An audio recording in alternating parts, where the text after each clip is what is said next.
Saudamos a todos os nossos queridos irmãos em Cristo Jesus. Aqui estamos para o estudo de mais uma lição da Escola Sabatina, número 10. Nesta semana, queremos estudar com vocês sobre Jesus conquistava a confiança das pessoas. Porém, vamos orar antes ao nosso Senhor.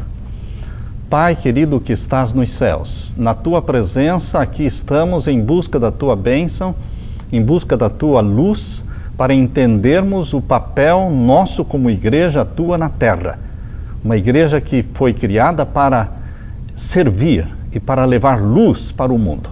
Derrama o Espírito Santo sobre nós nesse estudo da Tua palavra e abençoa todos os milhares de filhos e filhas Teus que estarão estudando e assistindo a este vídeo para que recebam a Tua bênção, Pai. Em nome de Jesus suplicamos e agradecemos. Amém. Queridos, a lição desta semana, Jesus conquistava a confiança das pessoas. Confiança é algo muito subjetivo. Você não consegue conquistar a confiança das pessoas com facilidade. Primeiramente, você tem que se tornar amigo das pessoas. Como disse o pastor Mark Finley, fazendo amigos para Deus. Ele diz que você só consegue ganhar para Jesus amigos. Então, primeiramente, você tem que tornar as pessoas amigas suas. E então você pode conquistar a confiança destas pessoas e conduzi-las a Jesus. O verso áureo desta semana está em Lucas capítulo 5 e o verso 15, onde diz: porém, o que se dizia a seu respeito, cada vez mais se divulgava e grandes multidões afluíam para o ouvirem e serem curadas das suas enfermidades. As notícias de Jesus se espalhavam rapidamente. Há um provérbio em português que diz que notícia ruim corre muito. Mas não é só notícia ruim que corre, notícia boa também corre. As notícias, as boas novas de Jesus correram rapidamente. E ele se tornou conhecido na Judéia, na Galileia, na Samaria. Todas as pessoas corriam para ele, iam até ele.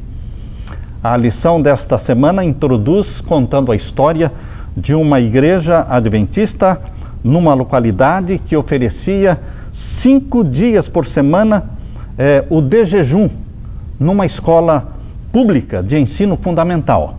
Era uma região carente, o país, embora muito secularizado, eles haviam acabado de aprovar no orçamento do governo uma verba que pudesse ter um capelão em cada escola.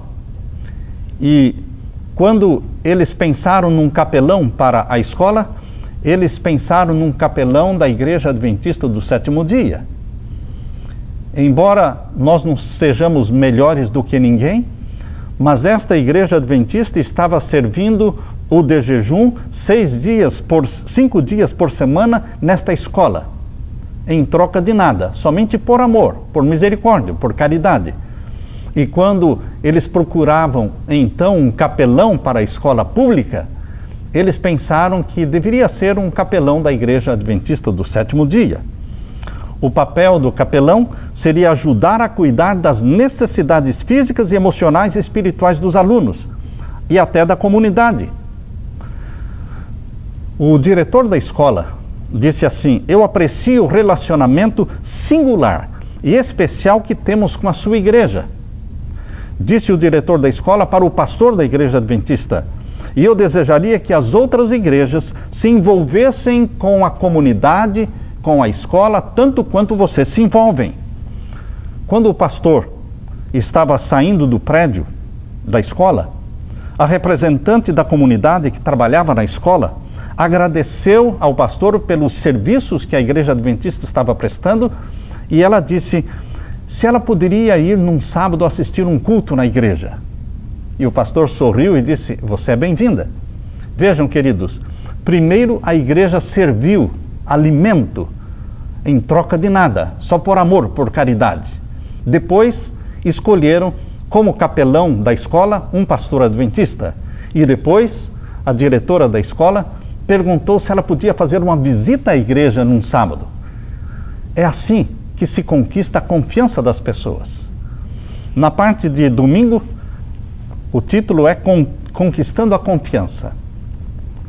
A história de Daniel e os seus 3 companheiros lá em Babilônia é um exemplo clássico, um exemplo fiel de como pode se conquistar a confiança das pessoas. Quando Daniel e os seus companheiros chegaram em Babilônia, eram somente escravos, nada mais do que escravos. Mas depois de um tempo, o rei percebeu que aqueles jovens eram mais inteligentes, mais sábios que todos os outros.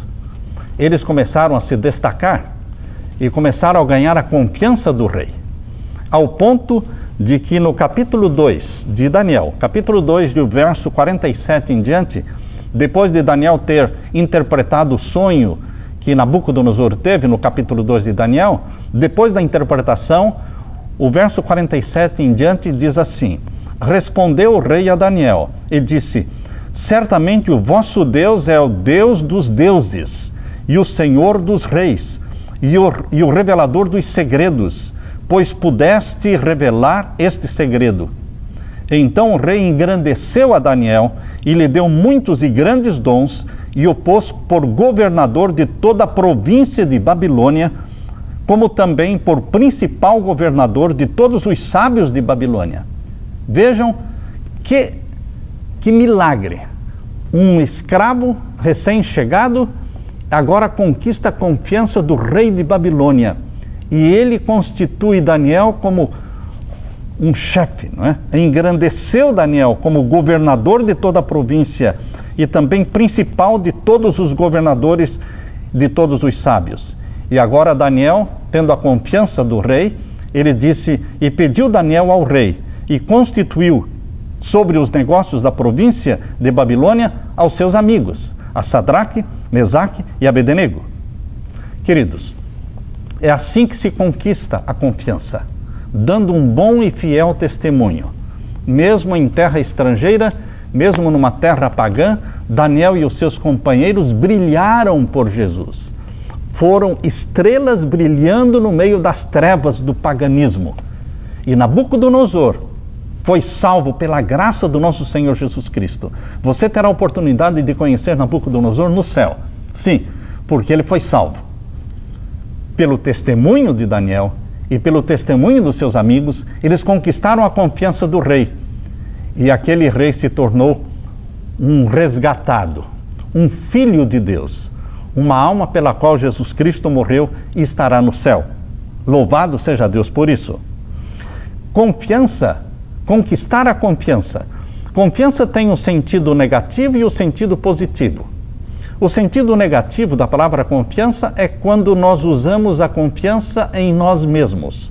Autoconfiança não é apoiada pela palavra de Deus. Confiança em homens que são tão falhos e pecadores como nós. Esse é o lado negativo. Mas o lado positivo da confiança é quando nós depositamos nossa confiança em Deus. Sim, no livro Desejado de Todas as Nações diz que a primeira lição que aquele que quer ser obreiro de Deus, aquele que quer trabalhar para Deus, a primeira lição que ele deve aprender é a desconfiança de si mesmo, para confiar em Deus. Então ele poderá ser usado por Deus. Você pode dizer, tudo posso naquele que me fortalece. Filipenses 4,13. Sim, queridos, você deve confiar em Deus, mas você deve também conquistar a confiança das pessoas em você. No contexto do exemplo de Cristo, a respeito de conquistar a confiança das pessoas, a implicação é que ele despertava absoluta certeza no coração das pessoas, absoluta convicção, confiança e crença. As pessoas passavam a crer no que Jesus falava. As pessoas podem também crer no que você fala. Pela sua atitude, pelo seu testemunho, você granjeia a confiança delas. É importante notar que na Bíblia, toda vez que esse conceito de confiança é atribuído aos seres humanos, como no caso de autoconfiança ou confiança em alguém, ele pode ter uma conotação negativa. Mas o sentido é positivo quando essa confiança é depositada em Jesus. Sim, os filhos de Deus são pessoas confiantes. não autoconfiantes, mas confiantes. E por isso elas conquistam a confiança dos outros com quem entram em contato. Na parte de segunda-feira fala sobre um equilíbrio cuidadoso. Defeitos todos nós temos. Defeitos, a Igreja de Deus, ela está cheia de defeitos, porque ela é composta por seres humanos pecadores como você e eu. Mas, queridos, uma coisa é ter o defeito, outra coisa é cruzar os braços e falar: eu sou assim mesmo, eu não vou mudar, eu já nasci assim, eu vou continuar sendo assim. Queridos, os defeitos existem para ser vencidos. A Igreja Adventista está crescendo rapidamente num país africano. Qual é o segredo disso? Os líderes da igreja disseram que há uma forte ligação entre esse crescimento da igreja e o serviço altruísta e incondicional dos membros da igreja a favor da comunidade. O presidente da nação desse país, da qual que está sendo mencionado na lição, o presidente do país está confiando na igreja, pelos serviços que a igreja presta à nação. Ele compareceu a um congresso da entidade Serviços Comunitários Adventistas. Pessoalmente, o presidente agradeceu aos membros da igreja pelos serviços que eles prestam para o seu país. Como representantes de Jesus, precisamos distinguir uma diferença muito tênue. Como Jesus fez, precisamos conquistar a confiança das pessoas, mas a confiança que elas depositarem em nós deve ser dirigida para Jesus. Nós não deveremos captar a confiança das pessoas em nós e ponto final, não. Nós devemos conduzir esta confiança depositada em nós para que as pessoas sejam conduzidas a Jesus e passem a confiar em Jesus. Nós somos meros canais para levar as pessoas a Jesus. As pessoas veem algo de Cristo em nós. O altruísmo, o amor, a solicitude ou a abnegação para o bem dos outros. E são atraídas para nós. Como sempre, porém, se olharem muito para nós, também não vão gostar de tudo que vem, porque vão descobrir que nós não somos perfeitos, nós temos defeitos. Por isso temos que conduzir as pessoas a Jesus, para que elas confiem plenamente em Jesus. A carta à igreja de Corinto, a igreja que Paulo escreveu, a sua primeira carta aos Coríntios, no capítulo 3, verso 1 a 9, desde o começo, desde o primeiro capítulo, a carta de Paulo aos Coríntios está falando que esta igreja era uma igreja cheia de problemas. Qual é a igreja que não é cheia de problemas? Eu convido você para abrir a sua Bíblia na primeira carta de Paulo aos Coríntios. Abra a sua Bíblia. Qual é a igreja que não é cheia de problemas? Esta é uma prova de que a igreja é composta por seres pecadores, comprados pelo sangue de Jesus e que estão em processo de transformação, estão num processo de santificação, mas ainda não são perfeitos. Por isso a carta de Paulo aos Coríntios, capítulo 1, aqui o verso 10 diz assim: e que não haja entre vós dissensões, antes sejais unidos em um mesmo sentido, em um mesmo parecer, porque a respeito de vós, verso 11, irmãos meus, me foi comunicado pelos da família de Cloé que há contendas entre vós. Então existiam contendas entre os cristãos da igreja de Corinto. E no capítulo 3, verso 1 a 9, fala também dos problemas. Ali diz: e eu, irmãos, não vos pude falar como a espirituais, mas como a carnais, como a meninos em Cristo. Verso 3, porque ainda sois carnais, pois havendo entre vós inveja, contendas e dissensões. Não era pouca contenda, era muita. A igreja era uma igreja complicada, mas era a igreja de Deus. Estava em processo de transformação. E esta carta que Paulo escreveu à igreja de Corinto é uma carta do começo ao fim, carta corretiva, corrigindo os defeitos, para que os cristãos de Corinto fossem aperfeiçoados em Jesus.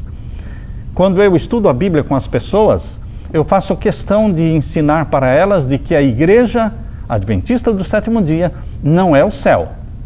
Ainda não é o céu. O céu está por vir. E lá no céu não vamos ter pessoas defeituosas, imperfeitas, não. Mas aqui, na igreja de Deus na terra, nós ainda temos defeitos, por serem vencidos. Nós ainda temos joio dentro da igreja, não é só trigo. Portanto, nós temos que orientar as pessoas para que não se decepcionem pensando que a igreja é um céu. Assim como a igreja de Corinto estava cheia de problemas, mas receberam uma correção, Paulo não somente aceitou os defeitos da igreja de Corinto e cruzou os braços, não. Ele corrigiu-os, ele escreveu, ele disciplinou. Portanto, meus queridos, como igreja de Deus, nós também enfrentamos os mesmos problemas. As pessoas sempre olharão para o cristão como exemplo. E não adianta eu falar para você, não olhe para mim, porque eu não sou exemplo para ninguém. E as pessoas vão dizer, eu não olho para você, mas vou olhar para quem? Eu digo, olhe para Jesus. Mas as pessoas vão perguntar, mas como é que eu vou olhar para Jesus? Eu não conheço Jesus.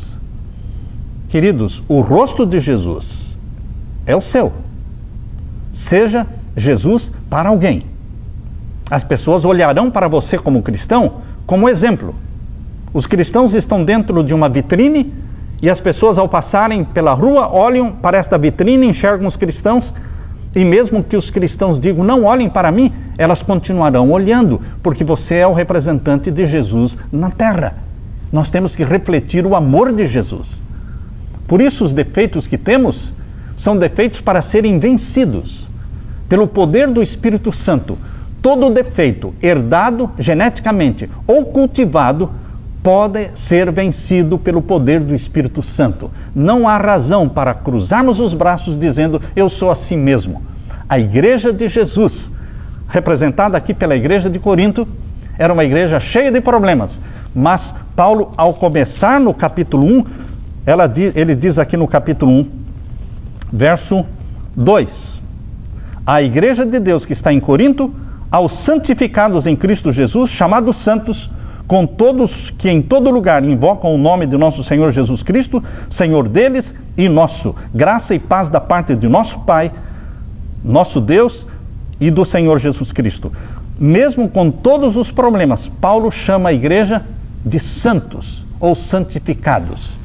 Por quê? Nós estamos em processo de santificação.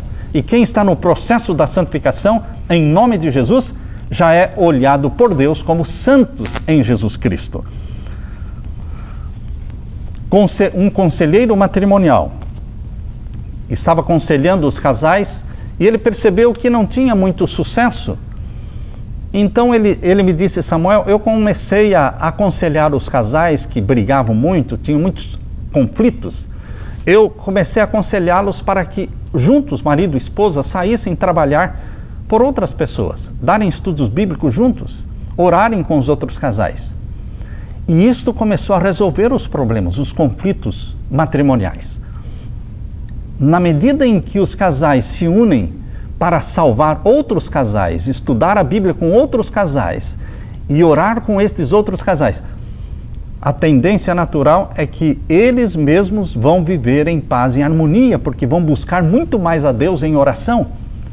Por isso, queridos, quando a igreja trabalha pela comunidade, a igreja cresce, a igreja se santifica, porque quando você sai em busca dos perdidos, quando você chega num campo necessitado, carente, você sente necessidade de Deus, você busca, você ora, você jejua mais. Na parte de terça-feira, o capital social. Qual é o capital? O capital social não é capital de dinheiro. Capital social é o capital dos relacionamentos. Relacionamentos. Aqui na parte de terça-feira, o texto de Provérbios 22, verso 1 diz: mais vale o bom nome do que as muitas riquezas, e o ser estimado é melhor do que a prata e o ouro. Sim, capital social. O que é? Quando você faz investimentos numa conta bancária, o valor cresce. O capital social consiste em fazer investimento não numa conta bancária, mas em relacionamentos positivos, produtivos, que são tão valiosos quanto o dinheiro no banco. Construindo relacionamentos. O pastor adventista construindo relacionamentos com pastores de outras denominações. Ser amigos das outras igrejas. Não importa as diferenças em doutrinas, nós temos que nos amar, nos tratar bem e nos ajudar mutuamente, servindo uns aos outros. Isto é construir relacionamento, isso é capital social. Cada experiência positiva com as pessoas que não são da sua igreja é um investimento no relacionamento. Seu capital social vai continuar a crescer e crescer, e o seu valor vai aumentar aos olhos de todos. O Manual da Igreja Adventista, menciona que nós adventistas devemos ser reconhecidos como cidadãos notáveis em nossa obra pelo bem comum. Devemos ir até onde seja possível e até onde seja coerente com as nossas crenças, por meio de nosso serviço e nossos recursos, apoiar os esforços pela ordem e melhoramento social. Capital social você vê na experiência de José. José fez bem a Potifar e a sua família, porque os bens de Potifar cresceram nas mãos de José. Ele deu um bom e fiel testemunho. Foi traído, mas ele deu um bom e fiel testemunho. Foi lançado na prisão e lá ele ganhou também a confiança do chefe da prisão. Os anos que foram mais ou menos cerca de 12 anos que ele permaneceu na prisão, ele se tornou amigo, um homem de confiança. E ele não serviu somente ao chefe da prisão, mas serviu também ao copeiro e ao padeiro do rei, interpretando-lhes o sonho, granjeou a confiança deles. Depois, José granjeou a confiança do faraó e se tornou governador do Egito. Isso é um capital social, aquilo que não se traduz em dinheiro, mas é a confiança que a pessoa deposita em você por causa do bom relacionamento que você tem. A mesma experiência, outra experiência que temos na Bíblia é da rainha Esther, que também se tornou uma influência no reino da Pérsia. Outra influência é do seu próprio tio Mardoqueu, que se tornou o primeiro-ministro na Pérsia. Daniel em Babilônia. Nós temos exemplos. Eu procurei, numa pesquisa que fiz esta semana, eu encontrei que existem mais de 30 nomes. Eu tenho uma lista de mais de 30 nomes de pessoas adventistas que ocupam posições altas nos governos espalhados pelo mundo. Nos Estados Unidos, no Senado americano. No Senado americano nós temos ali Barry Black, que desde o ano 2003, ele é o capelão do Senado americano. Pela primeira vez, um adventista, um pastor adventista, é o capelão do Senado americano. Desde 2003, nós estamos em 2016. Há quantos anos? Ele está conquistando a confiança de presidentes, de senadores, homens do Congresso. Ele está exercendo uma influência. Queridos, isto é capital social. Nós encontramos na Jamaica o presidente da Jamaica. Nós encontramos nas Filipinas pessoas adventistas ocupando altas posições no governo. Nós encontramos também embaixador adventista em Papua Nova Guiné. Nós encontramos também em Fiji. Nós encontramos também nas Ilhas de Salomão, em Montserrat. Nós encontramos em Barbuda, no estado de Nova York, no estado de Filadélfia, no estado de Califórnia. Nós encontramos membros da igreja que ocuparam ou que estão ocupando posições, altas posições administrativas ou políticas no governo. Nós encontramos também em Uganda, na própria ONU, Organização das Nações Unidas, nós já tivemos ali um fiel adventista participando também, no Texas, no Quênia e também na Austrália, na Filadélfia e também no Equador. Enfim, eu encontrei mais de 30 nomes de pessoas que ocuparam ou estão ocupando posições altas. Isto é porque eles conquistaram a confiança das pessoas e se tornaram uma bênção na vida da nação. Na parte de quarta-feira, o valor do capital social. O capital social é o grande trunfo da igreja. Normalmente as igrejas locais são pobres. As igrejas locais são pobres. O dízimo, ele é todo enviado para a associação. A oferta da escola sabatina é toda enviada para os campos missionários. E a única coisa que fica na igreja é parte das ofertas locais. Então as igrejas geralmente são pobres. Não podem fazer muito porque não tem muito orçamento financeiro. Mas o trunfo, sim, o trunfo das igrejas é o capital social. É o bom relacionamento que cada membro da igreja e o próprio pastor da igreja constrói com a comunidade, granjeando-lhes a confiança. Sim, queridos, a velha tradição em alguns países de fazendeiros ajudarem outros fazendeiros a fazer a colheita, um ajuda o outro a fazer a colheita, isto é capital social, isto é estender a mão uns aos outros. Nós, como adventistas, nós às vezes construímos muros que nos separam dos outros. Nós deveríamos construir pontes que nos transportem e nos liguem aos nossos queridos amigos e irmãos evangélicos e católicos e de outras religiões. Neemias capítulo 2, verso 1 a 9, mostra quão precioso é possuir esse capital social. Porque Neemias, ele tinha um capital valioso social, porque o rei o amava. Em Jeremias 2, 1 a 9, diz que Neemias, quando Neemias apareceu diante do rei Artaxerxes para lhe servir o seu vinho, o rei percebeu que Neemias estava triste, o seu semblante estava triste, e perguntou: o que é que está acontecendo, Neemias? Por que você está triste? E ele disse: como é que eu posso estar alegre se a minha cidade está destruída, os muros estão derrubados, os portões estão queimados, o templo está destruído? E então ele granjou a confiança e a simpatia do rei, e o rei disse: o que você quer?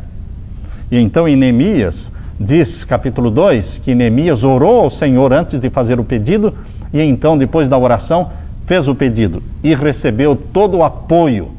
Sabem, queridos, o dinheiro não precisa estar na mão da igreja. O dinheiro pode estar na mão de pessoas ímpias, o dinheiro pode estar na mão de pessoas pagãs, o dinheiro pode estar na mão de empresários que não pertencem à nossa igreja, mas nós deveremos nos relacionar bem com estas pessoas e aceitar as doações. Desde que essas doações não comprometam os nossos princípios, devemos aceitar estas doações. Aqui diz na lição que os meios faltavam para Neemias. Ele o solicitou a quem? Daquele que podia fornecer. E o Senhor está ainda desejando mover o coração dos que têm a posse dos seus bens em favor da causa da verdade. Os que trabalham para Deus devem servir-se do auxílio que Ele move os homens a dar.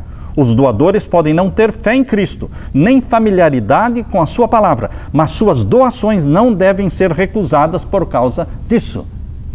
Podemos receber doações de empresários, de pessoas particulares, buscar, mas nós temos que ter um bom relacionamento. As pessoas precisam confiar em você antes de colocar na sua mão uma importância em dinheiro, antes de fazer uma doação. Até onde pudermos, devemos estar dispostos a trabalhar com outros, mesmo aqueles que não pertencem à nossa fé, ou que são de outras religiões, se isso vai promover a causa de Cristo. Muitas vezes, o governo, empresas particulares e indivíduos, impressionados pelo nosso trabalho humanitário, oferecerão apoio. Esse apoio não deve ser automaticamente aceito nem rejeitado, mas examinado e, em cada caso, com oração e com consulta à opinião de outros membros da igreja, antes que seja tomada uma decisão. A parte de quinta-feira fala sobre a simpatia de todo o povo. Eu quero ler com vocês Atos capítulo 2. Abra sua Bíblia em Atos capítulo 2 e vamos ler os versos 42 em diante. Atos capítulo 2, versos 42 em diante.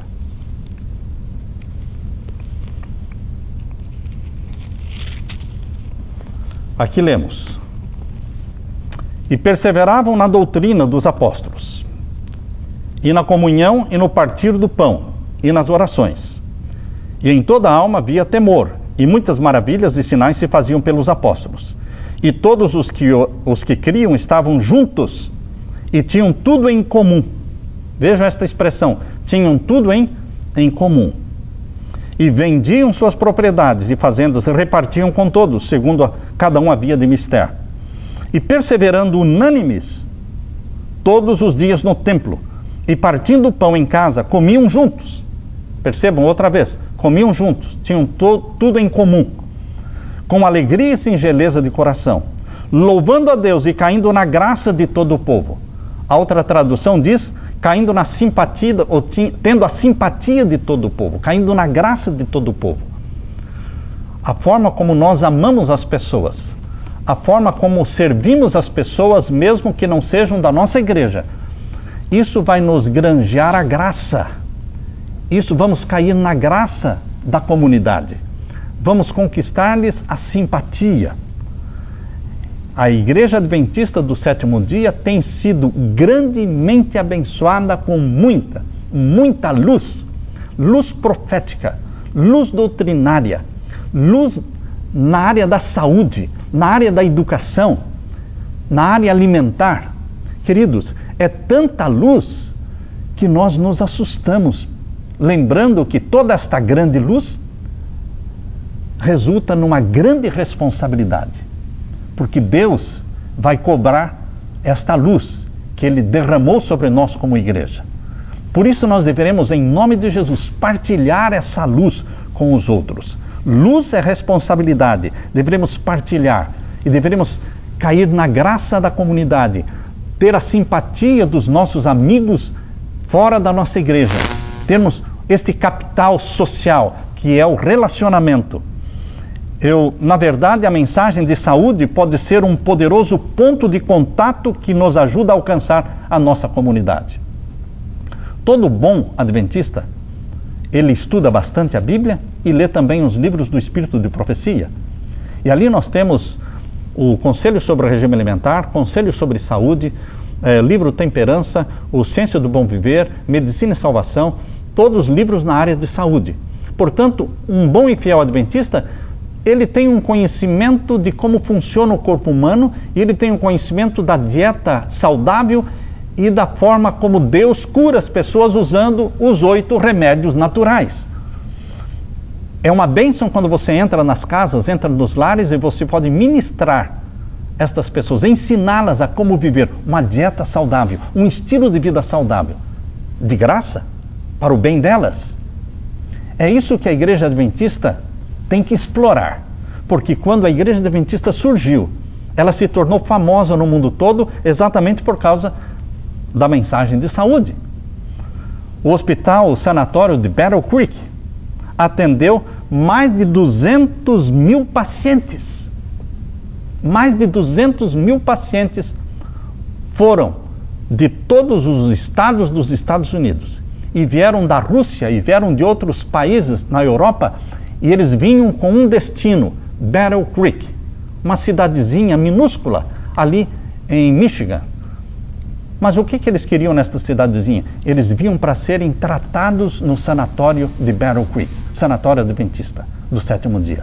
O Dr. John Harvey Kellogg se tornou famoso no mundo todo. Tão famoso que quando eles construíram o Titanic, em 1910, 1911, porque o naufrágio ocorreu em 1912, então, nesse período, eles convidaram o Dr. John Harvey Kellogg para que construísse a academia, ou a sala de exercícios físicos do Titanic, ou do Titanic. Ele foi o responsável. Vejam o grau de confiança que ele conquistou no mundo. Vinham presidentes dos Estados Unidos se tratar em Battle Creek. Artistas de Hollywood vinham se tratar em Battle Creek. Nós temos o exemplo daquele famoso Tarzan. Lembram-se vocês do Tarzan? Portanto, a dieta alimentar do Tarzan, ela era prescrita pelo Dr. John Harvey Kellogg, no Hospital Adventista do Sétimo Dia. Queridos, Mais de 200 mil pacientes foram tratados ali. Entre eles, nós vamos encontrar homens famosos.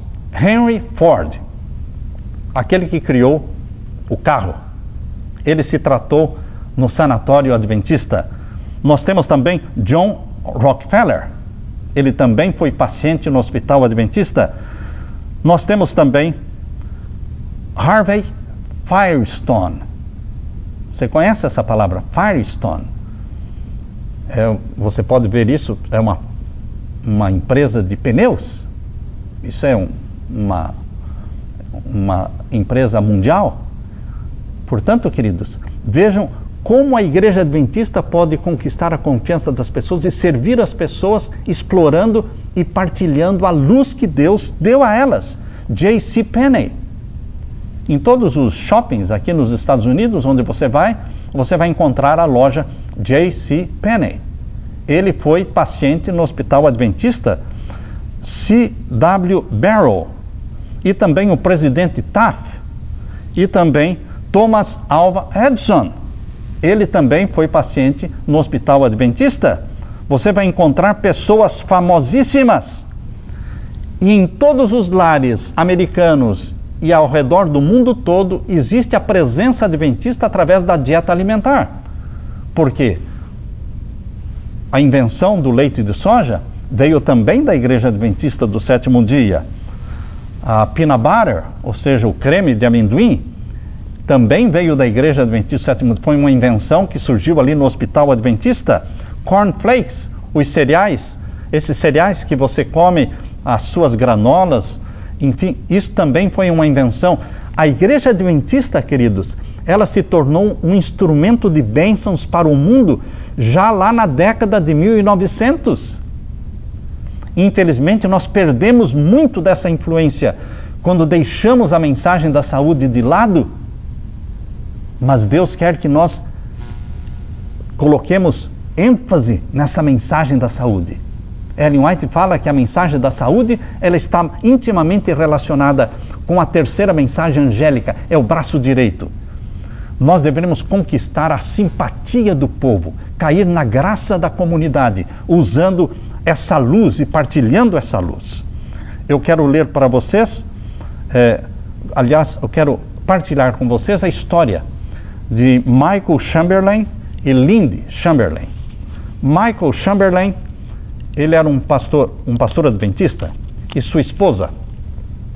Certo dia, o pastor Michael e sua esposa estavam num acampamento adventista na Austrália. Isso foi em agosto de 1980. Eles tinham uma criancinha de 9 semanas de vida.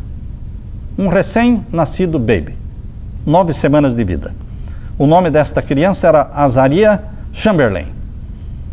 Enquanto eles deixaram esta criança na tenda e foram participar das atividades do acampamento, quando eles voltaram à noite, mais tarde, para dormir, eles descobriram que a criança não estava na tenda, na barraca. Então foi aquela confusão, aquele alvoroço, onde estava a criança, e não acharam a criança. Foi comunicado à polícia, a polícia veio e fez toda a investigação, mas não encontraram o corpo da criança. A polícia, o caso foi aberto e ela foi julgada, e Lindy, a esposa do pastor, foi condenada como se fosse a culpada. Eles desconfiavam que ela tivesse sacrificado a criança em algum rito religioso. O povo não conhecia a igreja adventista muito bem. Ela permaneceu presa muitos anos. Foi feito, aliás, um livro foi escrito pelo escritor advogado John Bryson.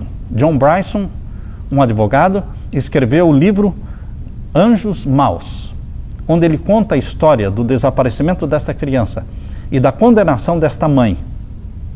Queridos, através deste livro, John Bryson acreditava na inocência de Lindy. Mas por que ele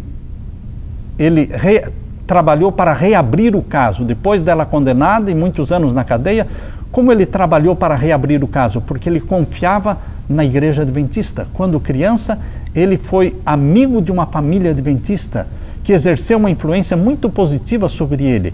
E ele sabia que era impossível aquela esposa de pastor adventista ter assassinado sua criança. Esta era a acusação que estavam fazendo contra ela.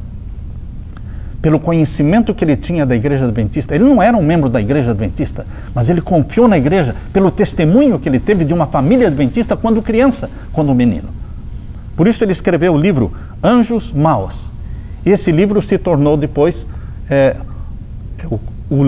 foi feito um filme, Um Grito no Escuro. Você pode até assistir esse filme, Um Grito no Escuro, onde a esposa do pastor Lindy ela é representada ali no filme por Meryl Streep. Queridos, finalmente ela foi julgada pela segunda vez e foi libertada. Por quê?